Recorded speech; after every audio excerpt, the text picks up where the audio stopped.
वेद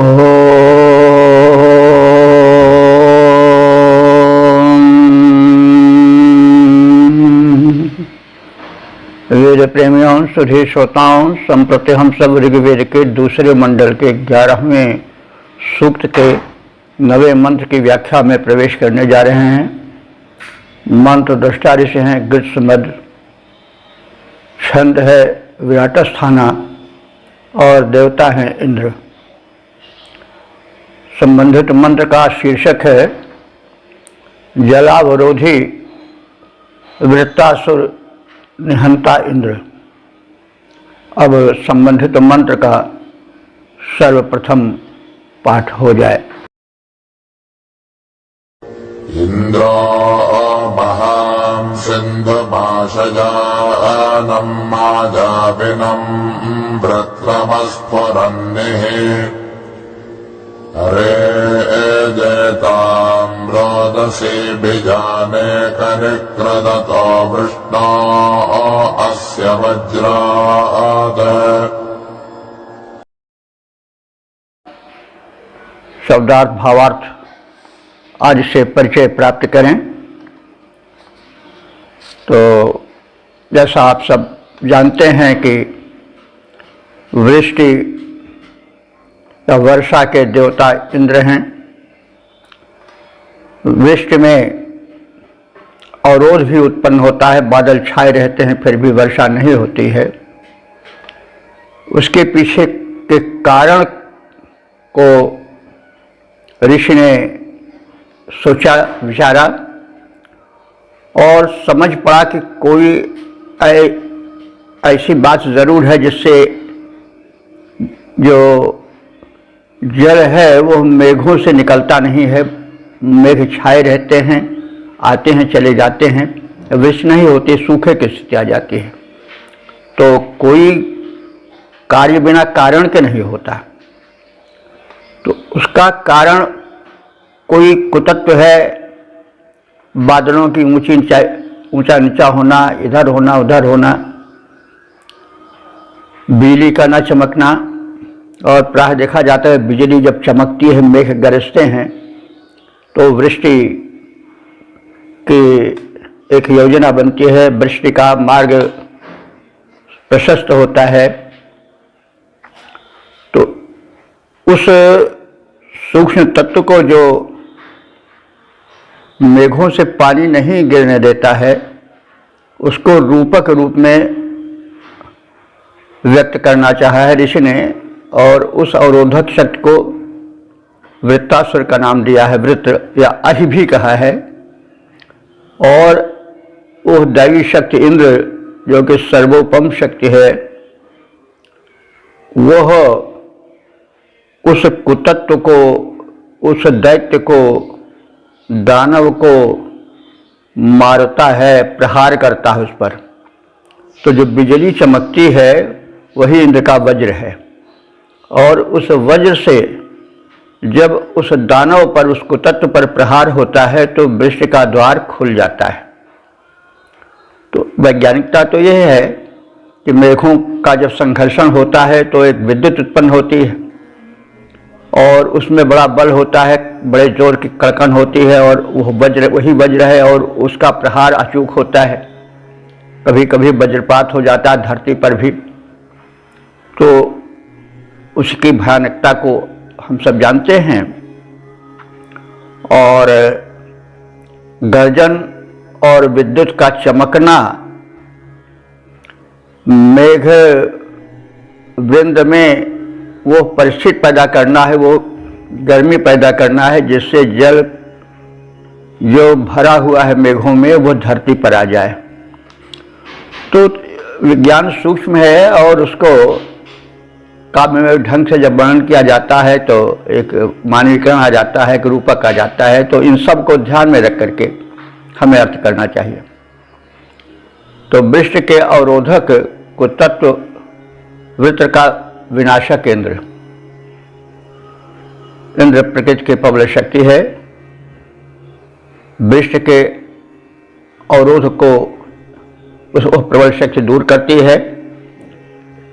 इंद्र को अगर हम उसका मानवीय स्तर पर देखें तो जो शासक है, राष्ट्राध्यक्ष है, राजा है, वो इंद्र है, तो उसे चाहिए कि धरती में जल की योजना अच्छी तरह से चलती रहे, ताकि जीवन रूप में जल जन जन को, प्राणी मात्र को प्राप्त होता रहे, फसलें, वृक्ष, फल फूल से युक्त रहे, धरती सस्य संपन्न रहे।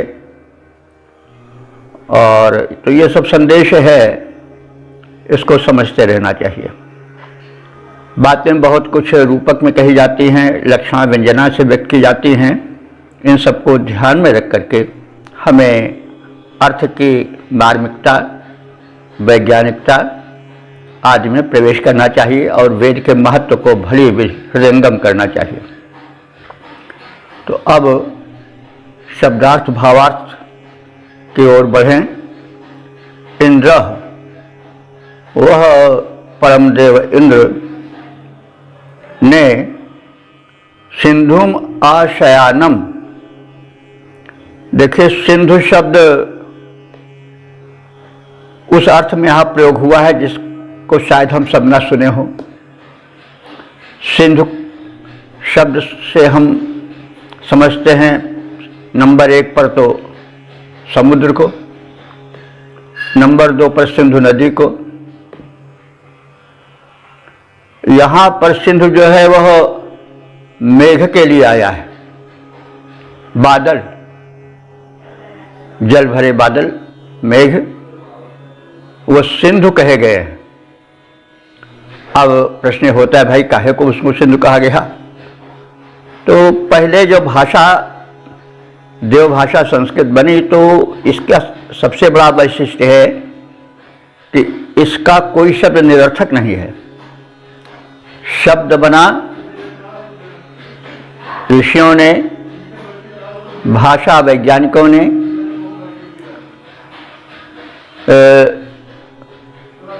शब्दार्थ और वस्तु के गुण और धर्म पर विचार करके उसका नामकरण किया। तो सिंधु नदी को इसलिए कहा गया कि, अब देखिए सिंधु की पहले व्युत्पत्ति देख लीजिए। स्यंदते इतस्ततः इति सिंधु, जो इधर उधर चले फिरे डोले प्रवाहित हो वही सिंधु है। तो नदी कभी टिकती तो नहीं है, तो नित्य प्रवाहित रहती है। समुद्र भी लहरों के माध्यम से ऊंची ऊंची प्रवाहित ही होता रहता है। तो नाम का कारण यही हुआ। उसी तरह से मेघ भी चलते फिरते रहते हैं, बादल, उनमें गति होती है, इसलिए उसकी व्युत्पत्ति हुई स्यंदते इतस्ततः, यानी संचरति इति सिंधु। अत्र मेघः, मेघ बादल। तो जो वृत्तासुर था, जलावरोधक दानवी शक्ति थी, वह सिंधुम आशयानम, बादलों में सोई थी, आराम कर रही थी, लेटी हुई थी, अपना काम करके निश्चिंत होकर के वो जो थी सो रही थी, यानी निश्चेष्ट थी। काम कर दिया, जल रोक दिया और उसके बाद फिर निश्चिंत होकर के आराम तलब बन गई। तो इस तरह से उस मेघ को, जिसमें कि वृत्तासुर सोया हुआ था, उस महामायाविनम, उस महान मायावी वृत्तासुर को, वृत्तम, वृत्तम माने वृत्तासुर, वह वृष्टि अवरोधक कुतत्व, निह अस्फुरत, तो उस कुतत्व को निह अस्फुरत माने मार गिराया। किसने मार गिराया? इंद्र ने। अस्य वृषण, अस्य माने इस इंद्र का, वृषण माने बलधारी, अथवा वृषण कहते हैं वृष्टि करने कराने वाला। तो उस बलशाली वृष्टि कराने वाले इंद्र के वज्र ने प्रहार प्रारंभ कर दिया और उस प्रहार से कनेक करत वज्रात और वज्र गर्जन करने लगा। जब चलने लगा मेघों पर तो गर्जना होने लगी, घन गर्जन। कनेक करत माने गरज उठा वज्रात। तो उस गरजते हुए वज्र से उस बलशाली वर्षण करता इंद्र ने म्याने, अच्छा, इंद्र ने वज्र प्रहार किया। तो उस वज्र प्रहार से जो ध्वनि हुई, गर्जन हुई, बड़ी भयानक हुई। उस जलावरोधी वृत्तासुर पर जब इंद्र ने वज्र से प्रहार किया तो कड़कड़ाहट की, गर्जन की बड़ी भयंकर ध्वनि हुई। और मियाने, मियाने माने मिमियाने लगे, भयभीत हो गए, डर गए। कौन? रोदसी। रोदसी माने द्युलोक और भूलोक, यानी अंतरिक्ष और पृथ्वी लोक। द्युलोक भूलोक, अंतरिक्ष लोक और पृथ्वी लोक से तात्पर्य समझना चाहिए। ये सब अरे जेताम कंपित हो उठे। चाहे जब बड़े जोर की कड़कन होती है तो लोग कांप जाते हैं, और जब घनघोर वज्र प्रहार होता है, गर्जन होती है, तो फिर कण कण कंपित हो जाता है भूमंडल का और नभमंडल का। तो यह सजीव चित्र इसमें खींचा गया है। तो भावार्थ इस प्रकार से है कि नभचारी उस मेघ में जला वृष्टि को रोककर निश्चिंतता पूर्वक लेटे हुए उस कुतत्व दानव वृत्तासुर पर, जो कि जल वर्षण को रोके हुए था, उस महामायावी वृत्तासुर का वध इंद्र ने अपने वज्र प्रहार से कर डाला। और जिस समय बलधारी इंद्र ने गर्जनशील उस सनसनाते हुए वज्र को वृत्तासुर पर फेंका, चलाया, बड़े जोर की ध्वनि हुई, कड़कड़ कड़कड़ की। और उस वज्र ध्वनि की तीव्रता के कारण, उसकी भयंकरता के कारण अवनी और अंबर दोनों कंपित हो उठे। तो एक युद्ध का रूपक दिखाया गया है, वृत्तासुर और इंद्र का वध दिखाया गया है। और वो मतलब उसका सीधा साधा भाव यह है कि वृष्टि अवरोधक कुतत्व मेघ में था और वृष्टि के नियंता, उसके स्वामी संचालक इंद्र ने उस कुतत्व को दूर किया और घन गर्जन के बहाने वज्र प्रहार किया। और वो वज्र प्रहार, वज्रपात इतना तीव्र था कि उसके भयंकर ध्वनि से अवनी और अंबर कांप उठे। तो एक युद्ध का रूप दिया गया है, एक रूपक है, उसके भीतर का तत्व कहा जा चुका है, आप लोग समझ चुके होंगे। वैज्ञानिकता इतनी है कि जब बादल परस्पर लड़ते हैं तो एक ध्वनि होती है, बिजली चमकती है, और इस बिजली के चमक के साथ जो वृष्टि का अवरोध होता है वो दूर हो जाता है और वर्षा होने लगती है। सीधी सी बात यह है, यह रूपक में कही गई है। सबके पीछे तो एक दैवी शक्ति है ही है। तो कहीं अवरोध जरूर होता है तो भी वृष्टि नहीं होती है, बादल के रहने पर उस अवरोध को परम शक्ति दूर करती है। यह सब सूक्ष्म ही है, लेकिन वर्णन में मानवीकरण का हो जाना स्वाभाविक है। तो इस दृष्टि से हमने इस मंत्र के अर्थ को स्पष्ट करने की चेष्टा की है। इसके पद रूपांतरण पर ध्यान दें जल के भीतर जल पथ रोके वृत्तासुर था सुप्त पड़ा। जल के भीतर जल पथ रोके वृत्तासुर था सुप्त पड़ा। इंद्रदेव ने मारा उसको जो मायावी था बहुत बड़ा। वध के हेतु वज्र को अपने फेंका जब उस दानव पर। वध के हेतु वज्र को अपने फेंका जब उस दानव पर। शब्द भयानक हुआ कड़ कड़ कड़ कड़, कांप उठे दोनों अवनि अंबर। ओम। वेद प्रेमियों, सुधी श्रोताओं, संप्रति हम सब ऋग्वेद के दूसरे मंडल के 11वें सूक्त के 10वें मंत्र की व्याख्या में प्रवेश करने जा रहे हैं। मंत्र दृष्टा ऋषि हैं गृत समद, छंद है विराट स्थाना और देवता है इंद्र। प्रतिपाद्य विषय है मायावी वृत्त निहंता इंद्र। अब संबंधित मंत्र का सर्वप्रथम पाठ हो जाए।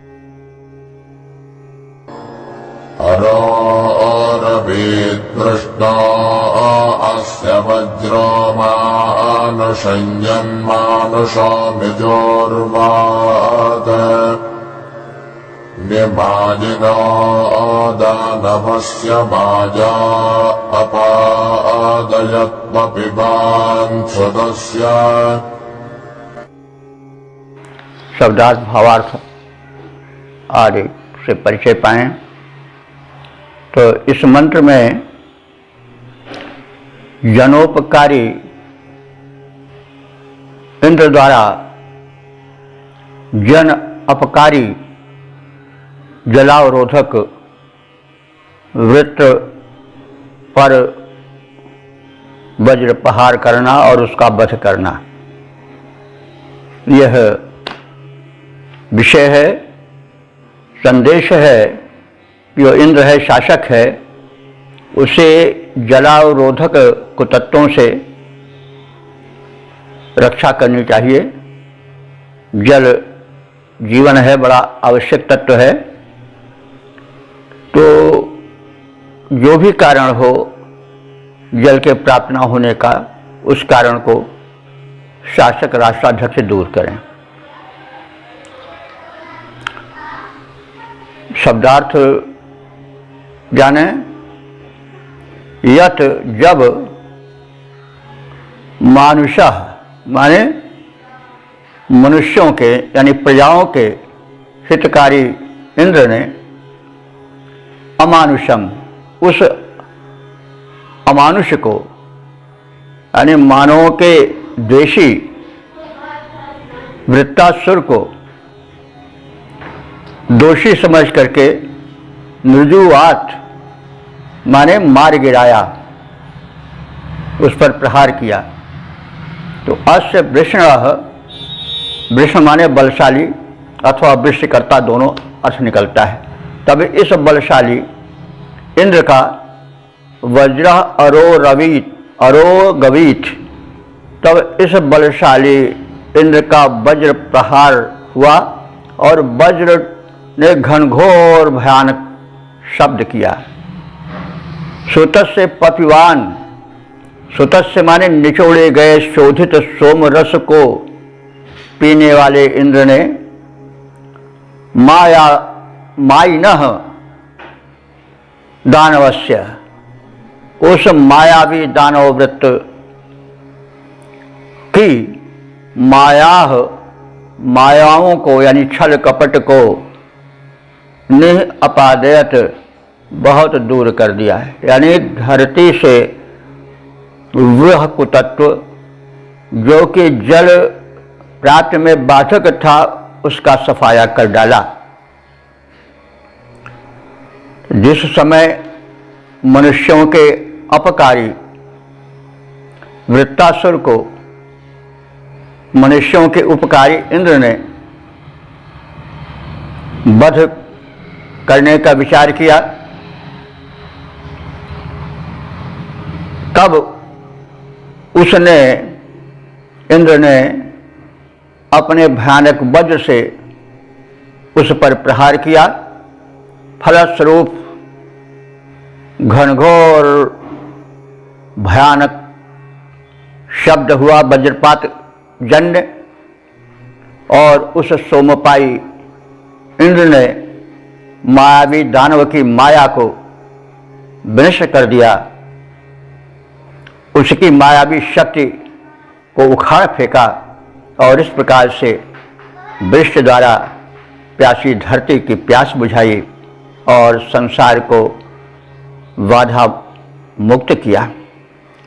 तो इस प्रकार से जो राजा हैं, शासक हैं, प्रशासक हैं, उनको चाहिए कि जनता जल ऐसे जीवनदायी तत्व से कष्ट न उठाने पावे, जिस किस कारण से जलावरोध हो उसको दूर करें। तो पद्य रूपांतरण है, जनोपकारी इंद्रदेव थे, जनोपकारी इंद्रदेव थे, दानव था जन अपकारी, दानव था जन अपकारी, जनहित में जब बधे दैत्य को सोमप इंद्र वज्रधारी। बड़ा भयानक शब्द वज्र से निकला, कपाल लोक सारा, माया सारी मायावी की हुई विनष्ट इंद्र के द्वारा। ओम वेद प्रेमियों, सुधी श्रोताओं, संप्रति हम सब ऋग्वेद के दूसरे मंडल के 11वें सूक्त के 11वें मंत्र की व्याख्या में प्रवेश करने जा रहे हैं। मंत्र दृष्टा ऋषि हैं गीतमद, छंद है विराट स्थाना और देवता हैं इंद्र। संबंधित मंत्र का विषय है सोमरस द्वारा विवर्धित ऊर्जा युक्त इंद्र। अब संबंधित मंत्र का सर्वप्रथम पाठ हो जाए।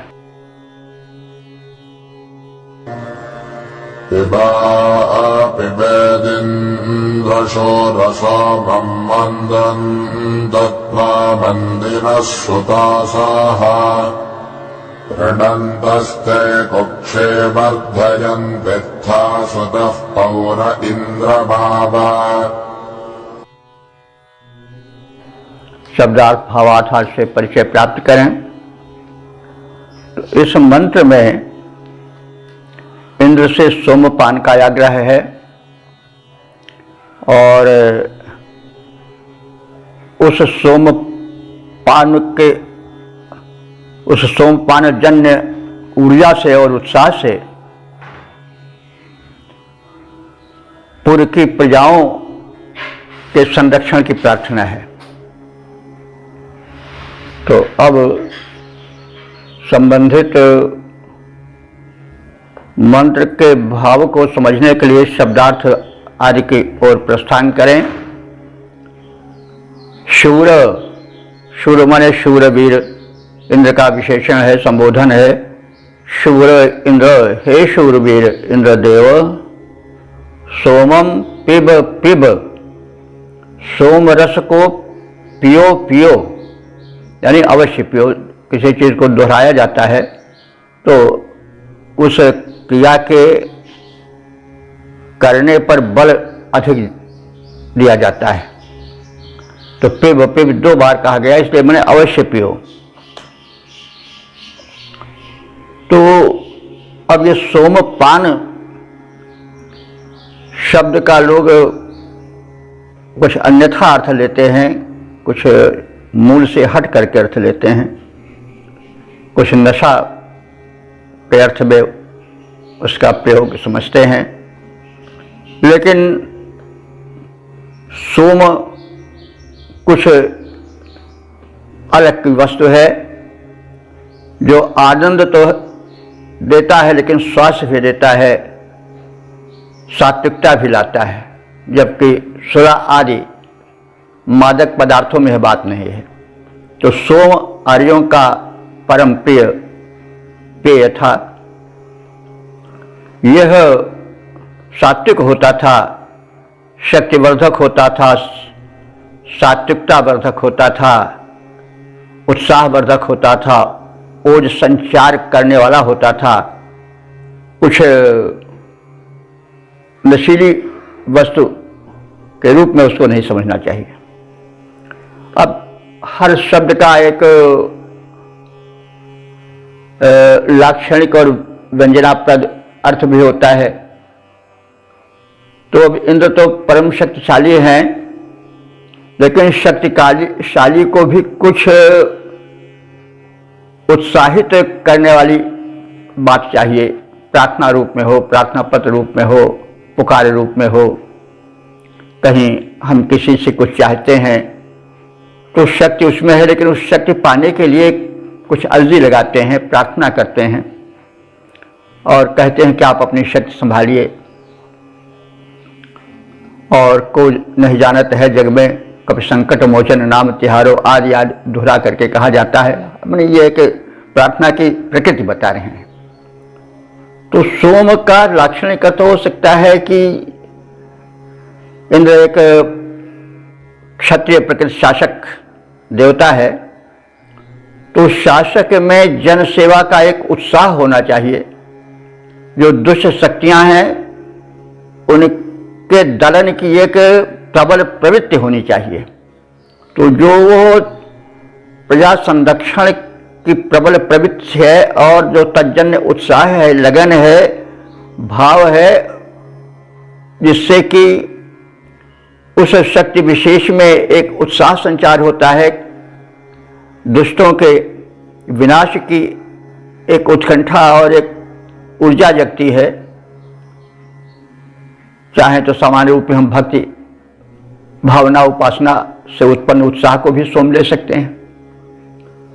तो इंद्र प्रार्थना स्तुति विनय आदि से जागृत शक्ति वाला जब हो जाता है तो उसको भी हम सोमपान से शक्ति वर्धक रूप में उसका व्यक्तित्व देख सकते हैं। तात्पर्य यह है कहने का कि सोम को सामान्य आजकल जो हालांकि सैनिक बढ़ते हैं, बताते हैं लोग नशा करके बढ़ते हैं, लेकिन उस रूप में नहीं देखना चाहिए, क्योंकि इंद्र तो स्वयं बलशाली है, समर्थ है, लेकिन समर्थ से भी स्तुति करनी पड़ती है, तब उसमें एक आगे बढ़कर कार्य करने का उत्साह उत्पन्न होता है। तो हमें मनोवृत्तियों से भी परिचित होना चाहिए कि कौन सी मनस्थिति प्रेरक होती है और कौन जो है वह कार्य से विमुख करने वाली होती है। तो इन सभी दृष्टियों से अर्थ करने और समझने की प्रवृत्ति का जागरण होना चाहिए। तो बहरहाल इस मंत्र में ऋषि कह रहा है अथवा उपासक या भक्त कह रहा है कि हे शूरवीर इंद्र, तुम सोम का पान करो, पान करो। और यह सोम कैसा है? सुतासह, निचोड़ा गया है, परिष्कृत किया गया है। और इसमें गुण क्या है? मंदिना, मंदिना माने आनंद प्रदायक है। त्वा मंदन्तु, ये सोम तुम्हें प्रसन्न करे। अब सोम भक्ति भाव रूपी एक प्रस्तुतिकरण हो सकता है, क्योंकि भाव भी तो रस भरा होता है। तो जब कोई निवेदक आवेदक प्रार्थी भक्त प्रार्थना करता है तो उस भक्ति भाव में एक ऐसा बल होता है कि जिसकी प्रार्थना की जाती है उसमें बल का उत्साह का जागरण हो जाता है और प्रसन्न हो जाता है। तो यह है सोमपान। त्वा मंदन्तु, तुझे परम शक्तिशाली को प्रसन्न करे। ते कुक्षी प्रियंतः, कुक्ष कहते हैं उदर को। यह सोमपान तुम्हारे उदर को प्रियंतः माने भर दे, यानी तुम सुतृप्त हो जाओ।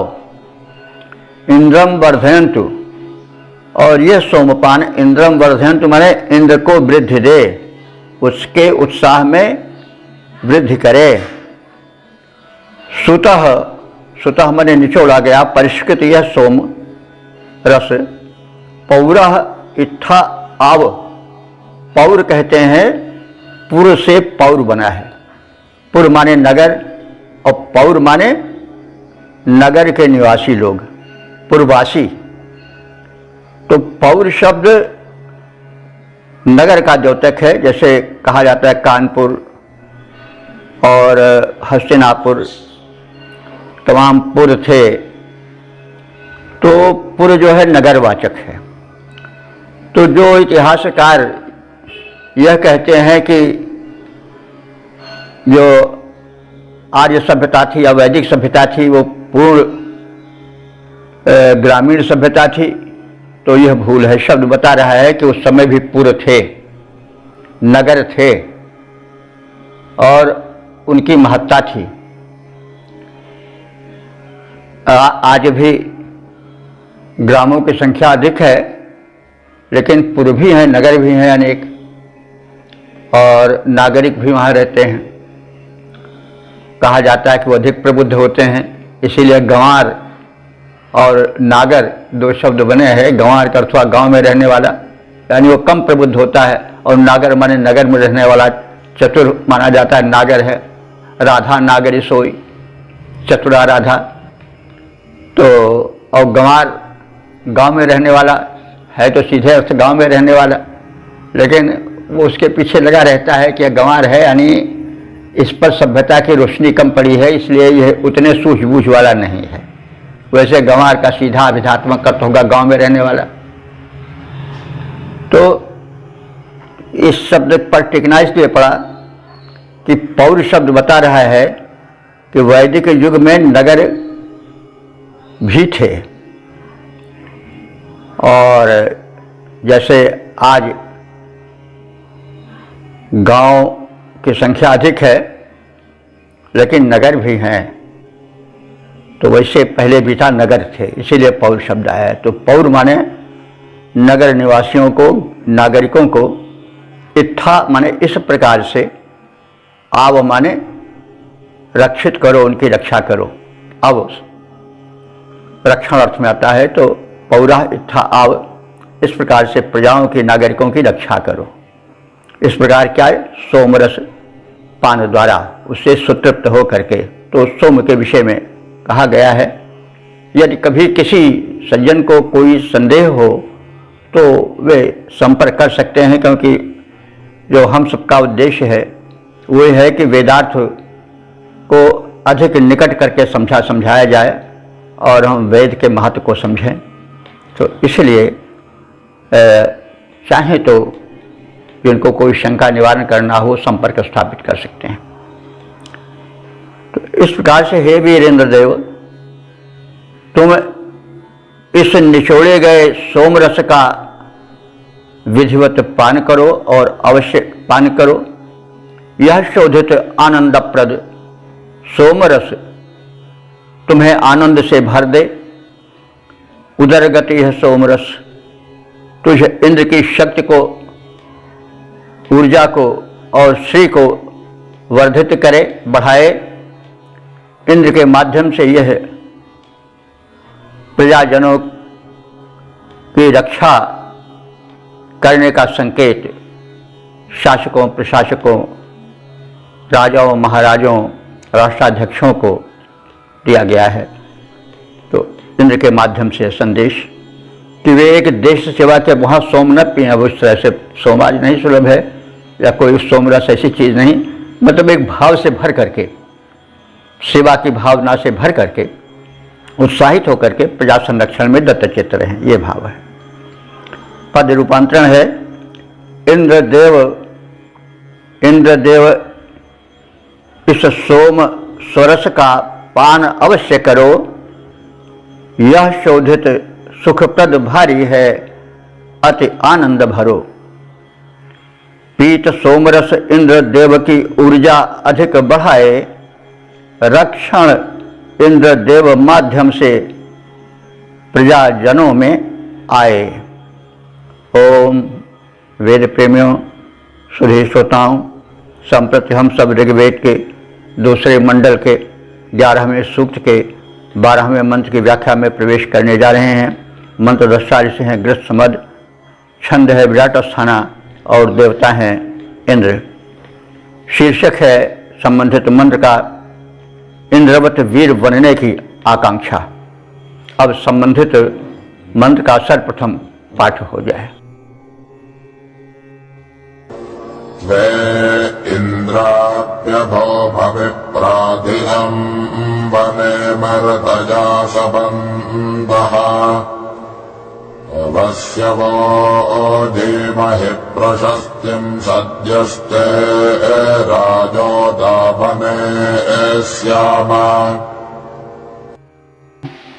शब्दार्थ भावार्थ आदि की तरफ प्रस्थान करें तो इस मंत्र में यह कहा गया है कि सच्चे ज्ञानी वे हैं, सच्चे उपासक वे हैं, भक्त वे हैं जो इष्ट के गुणों को अपने में उतारने की चेष्टा करते हैं। कह देना आवश्यक है कि हम भक्ति बड़े उखड़े मन से करते हैं और सदैव स्वार्थ भावना से भरे रहते हैं। अपने में उस देव की दिव्यता लाने के उद्देश्य से हमारी प्रार्थना होती ही नहीं। तो प्रार्थना करने वाला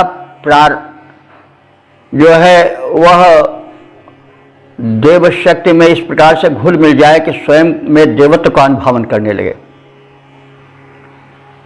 जयदेव जी ने इस भावना को बड़ी अच्छी तरह से प्रकट किया है संस्कृत में कि अनुखन माधव माधव रटियत राधा भेली मधाई।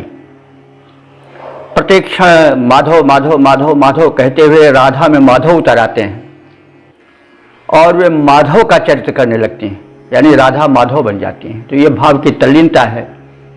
तो हम उपासक उपास्य देव के गुणों को अपने में ग्रहण करने की चेष्टा से भक्ति करें। यदि ऐसा दृष्टिकोण रखते हैं तभी हम ज्ञानी भक्त कहे जा सकते हैं। इसीलिए यह शब्द आया है ज्ञानी भक्त। विप्र, विप्र माने विशेष रूपेण जानाति इति विप्र, जो विशेष तत्व ज्ञानी हो वो विप्र है, ब्राह्मण है। तो ये सामान्य प्रकृति होती है कि जब तक कोई महापुरुष रहता है तब तक लोग विरोध करते हैं। जैसे राम थे, कृष्ण थे, जीवन में उनको अवरोध से भर दिया, लोगों ने विरोध किया, राक्षस शक्तियों ने रुलाया अंत में जीवन में उनको, और उनके न रहने के बाद उनको मंदिर में पत्थर की मूर्ति बना करके बैठा दिया और बस यही हमको यह दो वह दो वह दो, बस यही करते रहे। हम राम और कृष्ण की उपासना करते हैं लेकिन राम और कृष्ण के गुणों को ग्रहण करने की चेष्टा नहीं करते। हनुमान जी के यहाँ जाते हैं मंदिर में, लेकिन हनुमान जी अपने को किस प्रकार से समर्पित किए और अपने में बल अर्जन के ब्रह्मचर्य जीवन बिताए, इस पर ध्यान नहीं देते हैं। बस हमें यह दे दो वह दे दो, इतने ही तक अपने को सीमित रखते हैं। तो यहाँ रिश्ते जगाता है कि भाई यह बात ठीक नहीं है। राम राम सब ही कहे ठग ठाकुर और चोर, और बिना प्रेम रिझत नहीं तुलसी नंद किशोर। तो हम उपासना करें तो केवल क्षुद्र स्वार्थों की पूर्ति के लिए ही नहीं, वरन उस के गुणों को यानी देवता के गुणों को अपने में उतारने की भी चेष्टा करें। तो सही उपासना वही है, ज्ञानियों की उपासना वही है। और जो सामान्य की उपासना चली वो ज्ञानियों की उपासना है, स्वार्थियों की उपासना है, और नग्न स्वार्थियों की। तो इस प्रकार से ऋषि के इस उद्बोधन को हम समझें और उतारने में चेष्टा करें जीवन के उसे। इंद्र, हे इंद्रदेव, विप्राह माने ज्ञानी जन, त्वे अपि यानी तुझ में ही अभूम रहा करें। कहने का मतलब जो ज्ञानी भक्त तुम्हारे हैं वो तुम्हारे होकर रहें। यह नहीं कि केवल तुमसे पाने की एक चेष्टा करके बस अलग हो जाएं, वो तुझ में रम जाएं, तुम्हारे स्वरूप को प्राप्त करने की चेष्टा करें। और ऋतया माने यज्ञशील जीवन बितावें। ऋत कहते हैं यज्ञ को, ऋतया माने यज्ञशील जीवन बिताओ। यज्ञशील जीवन क्या है? यज्ञ में प्रदान ज़्यादा रहता है, लोक कल्याण ज़्यादा रहता है, तो यह यज्ञशील जीवन है। सबसे यज्ञशील जीवन वृक्षों का होता है जो छाया देते हैं, स्वयं धूप सहते हैं लेकिन छाया देते हैं, फल देते हैं लेकिन फल को स्वयं नहीं खाते हैं। यह जो है यह यज्ञशील जीवन है। नदियां बहती हैं लेकिन अपना जल अपने लिए नहीं, दौड़ दौड़ करके सिंचन के लिए, भूखे प्यासे प्राणियों के लिए उसका निरंतर प्रवाह किए रहती हैं। तो ये यज्ञशील जीवन है। मेघ बरसते हैं तो अपने लिए नहीं बरसते हैं, तो यह यज्ञशील जीवन है। तो हम इस प्रकार से यज्ञशील जीवन बितावें, उदात्त जीवन बितावें। और इस प्रकार से धियम, धियम माने बुद्धि, कैसी बुद्धि? तुम्हारी जैसी बुद्धि को वनेम माने प्राप्त करें। इंद्र जो है सदैव संघर्ष दैत्यों से करता है, वृत्तासुर को मारता है तो अपने लिए नहीं, लोक के लिए। तो वनेम माने प्राप्त करना, धियम माने बुद्धि को, कैसी बुद्धि को? जैसे तुम्हारी परोपकारी, लोक हितकारी, लोक रक्षक बुद्धि है, उस बुद्धि को हम भी प्राप्त करें। और आगे निवेदन करता हुआ भक्त कह रहा है कि अवश्य वह, हम लोग रक्षाभिलाषी हैं, आपसे रक्षण की कामना करते हैं, क्योंकि हम अकेले हैं, शत्रु हमारे तन मन भीतरी बाहरी हमको घेरे रहते हैं, इसलिए आप की सहायता की परम आवश्यकता है। अवश्य वह, हम लोग रक्षाभिलाषी हैं, प्रशस्तिम, और तुम्हारे प्रशस्त गुणों को, प्रशंसनीय गुणों को, व्यापक गुणों को धीमहि हम धारण करें। हम सब रक्षाभिलाषी अवश्य हैं, लेकिन ऐसे संकुचित रक्षाभिलाषी नहीं है केवल बस आप हमारी रक्षा करो इतने कह के रह जाएं। हम चाहते हैं कि प्रशस्तिम, प्रशस्ति माने व्यापक प्रशंसनीय, तुम्हारे गुणों को धीमहि माने धारण करें अपने में। गायत्री मंत्र में भी यही कहा गया है ना, ओम भूर्भुवः स्वः तत्सवितुर्वरेण्यं भर्गो देवस्य धीमहि धियो यो नः प्रचोदयात्। हम तुम्हारे उस प्रकाशित तेज को धारण करें और तेजस्वी बने, तो यही चीज है। तो सद्यः ते रायः, सद्यः माने शीघ्र ही, ते माने तुम्हारे, रायः माने समृद्धि धन के दावने माने पाने के पात्र बन जाएं, श्याम माने हो जाएं, दावने श्याम माने प्राप्त के सुपात्र बन जाएं अपने आचरण द्वारा। सद्यः माने शीघ्र ही, सद्यः ते रायः दावने श्याम, शीघ्र ही तुम्हारे सात्विक धन आचरण के प्राप्ति के हम सुपात्र बन जाएं, योग्य बन जाएं। तो हे इंद्रदेव, हम ज्ञानी जन ज्ञानी बनकर भक्ति करने की चेष्टा वाले हो जाएं, सारे कर्म यज्ञ भावना से उत्प्रेरित होकर के करें और इस प्रकार से तुम्हारी सेवा करें। और सेवा करते हुए तुम्हारी जैसी उत्तम बुद्धि, यज्ञ बुद्धि, परोपकारिणी बुद्धि, वीरत्व बुद्धि से युक्त हो जाएं। रक्षाभिलाषी हम सब, हे इंद्र, तुम्हारे प्रशस्त गुणों को अपने में उतारें, अवतरित करें, धारण करें, और शीघ्र ही तुम्हारे जो वितरित धन हैं, जनहित में प्रयुक्त होने वाले धन हैं विविध प्रकार के, उन धनों और अनुदानों के प्राप्ति के अधिकारी पात्र बने, सुपात्र बने, यह आपसे प्रार्थना है। और इसका छंद रूपांतरण देखें, या जीय भावना से भगवन हम सेवा करें तुम्हारी, इंद्रदेव हम बने तुम्हारे जैसे मेधाधारी। हम रक्षेक्षु तुम्हारे उत्तम गुण धारण कर पाएं, तेरे धन के अनुदानों के प्राप्ति पात्र बन जाएं। ओम।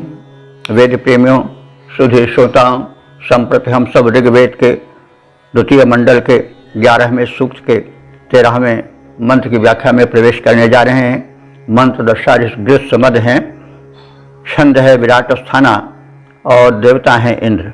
शीर्षक है इंद्र से आकांक्षित धन प्राप्ति की प्रार्थना। अब संबंधित मंत्र का सर्वप्रथम पाठ हो जाए। श्यामतेत इन्द्रजेत ऊती अवस्य ऊर्जम् वर्धयन्तः शुष्मिन्तमञ्जम् चाकनामदेवास्मे रजिम्रासि वीरवन्तम्। शब्दार्थ भावार्थ आदि की ओर प्रस्थान करें। तो इस मंत्र में आहुतियों द्वारा हम सब उस इंद्र देव की शक्ति का वर्धन करें और वे हमें मनचाहा प्रदान करें, यानी सहयोग भावना देव शक्तियों में और मनुष्यों में बनी रहे, यह बात कही गई है। और इसी तथ्य को गीता में भी उजागर किया गया है। भगवान कृष्ण ये संदेश देते हैं, वेदों का ही संदेश तो सर्वत्र है, सर्वोपनिषदो गावा दोग्धा गोपाल नंदना कहा ही गया है। वेदों का शीर्ष भाग उपनिषद है और उपनिषदों का निचोड़ गीता है। तो यज्ञों द्वारा देवताओं को उत्कर्षित करो और देवता दिव्य शक्तियाँ तुम्हें अन्न फल समुन्नति आदि प्रदान करें। तो देवान भावयतानेन ते देवा भावयन्तु वह परस्परम भावयन्तः श्रेयः परम अवाप्स्यत्। तो हम दिव्य शक्तियों को आहुति आदि से शक्तिशाली ऊर्जस्वल बनावें और देव शक्तियाँ हमारा संरक्षण हमें संरक्षित करें, हमें अपना संरक्षण दें। ये बात स्पष्ट है कि आहुति आदि के द्वारा दिव्य शक्तियाँ पुष्ट होती हैं। दिव्य शक्तियाँ वेदों की कौन है? जल हैं, वायु हैं, मेघ हैं, पृथ्वी हैं, ये सब हैं, आप सब जानते हैं। तो ये आहुतियों द्वारा पर्यावरण प्रदूषण को दूर करके उनको बल देती हैं। जल में तभी माधुर्य, अन्न में तभी माधुर्य, वायु में तभी शोधन, तभी बल आता है जबकि आहुति आदि से उनको पवित्र किया जाए, पवित्र वातावरण रखा जाए। तो इस प्रकार से हम देवताओं को, दिव्य शक्तियों को हम भी वर्धित करते नहीं, और वे देवता जब सबल हो जाते हैं, जब जल बड़ा निर्मल हो गया, शक्तिशाली हो गया और वनस्पतियाँ जो हैं वो शक्तिशाली हुई और वे हमको मधुर फल फूल अनाज आदि दे रही हैं, तो परस्पर ये सहयोग हुआ ना। तो वही बात जो है वो समझने के लिए इस मंत्र में स्पष्ट रूप में भाव रूप में कही गई हैं। तो अब हम आगे शब्दार्थ की ओर प्रयाण करें। इंद्र, हे दिव्य देव इंद्र, जो है अवश्यवह माने आप हमारे रक्षक हैं और हम आपके रक्षण की इच्छा भी करते हैं। तो अवश्यवह माने रक्षण होता है, अवश्यवह माने रक्षा की इच्छा करने वाले। हे इंद्रदेव, हम उपासक आपसे रक्षा की इच्छा करने वाले हैं। और ये माने हम उपासक गण, ते माने तुम्हारी ऊर्जम माने तेज को, वर्धयन्तः हव्यान्न द्वारा, हविष्यान्न द्वारा बढ़ाते चलते हैं, तुम्हें पवित्र रखते हैं, तुम्हें शक्तिशाली बनाते हैं दिव्य शक्तियों को। और ते माने वे, आप देवगण या हे देवेंद्र, आप हम पर अपनी रक्षण दृष्टि रखें और हम सब ते ऊती कहते हैं संरक्षण को, रक्षा को, तुम्हारी रक्षा को प्राप्त करें और श्याम माने हो यानी प्राप्त करने वाले बन जाएं। हम आपको बढ़ावें, हव्यान्न द्वारा पुष्ट करें और आप हमारी रक्षा का ध्यान करें और हमारे रक्षक बन करके रहें। जैसा अभी प्रारंभ में ही हमने गीता के श्लोक द्वारा बात स्पष्ट कर दी है। तो इस प्रकार से हे देव, यम माने जिस, सुष्मिन्तम रयिम चाक नाम, सुषिमंतमम कहते हैं, सूक्ष्म कहते हैं बल को। तो सुषिमंतमम माने अत्यधिक बलशाली, परम बल युक्त, अनुदान, धन को हम चाहते हैं। तो धन का विशेषण आया है सुष्मिमंतमम, यानी सूक्ष्म कहते हैं बल को, तो वो धन बल वर्धक हो उसको हम प्राप्त करें। और सूक्ष्म का अर्थ सायण ने दोनों अर्थ दिया है। सूक्ष्म का अर्थ होता है तपाने वाला, शोषक।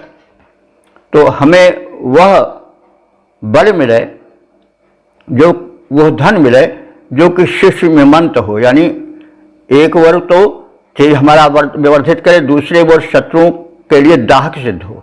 शत्रु कौन है?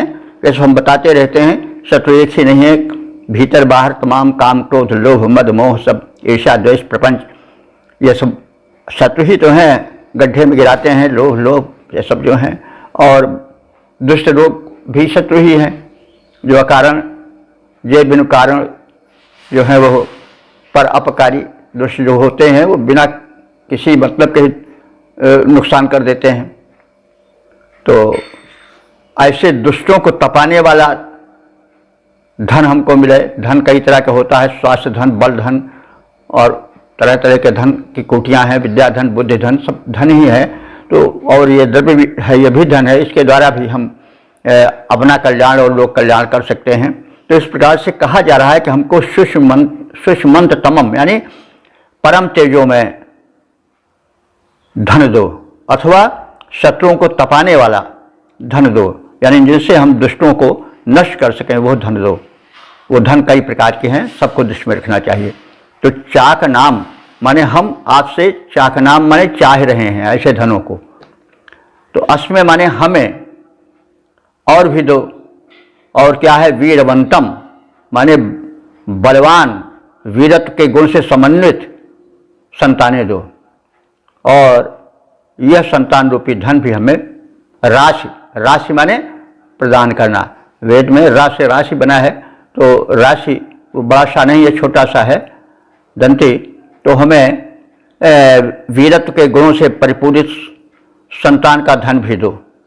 तो हे इंद्रदेव, रक्षा की कामना से जो हम तुम्हारे उपासक भक्तगण तुम्हारे तेज को, बल को, पौरुष को हव्यदान द्वारा प्रदान करते हैं, ऐसे तुम हम सब उपासकों को भी अपने तेज से परिपूरित करो और ऐसा धन प्रदान करो जिसकी छत्र छाया में हम रहें और शक्तिशाली बने, तेजस्वी बने, और जो हमारे शत्रु हैं उनको हम तपा सकें। तपा सकें माने नष्ट कर सकें, संतप्त कर सकें। इसके साथ ही साथ हे देव, हमें वीर पुत्र धन भी दो, संतानें हमें बलवती दो, वीरत्व के गुण से परिपूरित हों ऐसी संततियां भी प्रदान करो।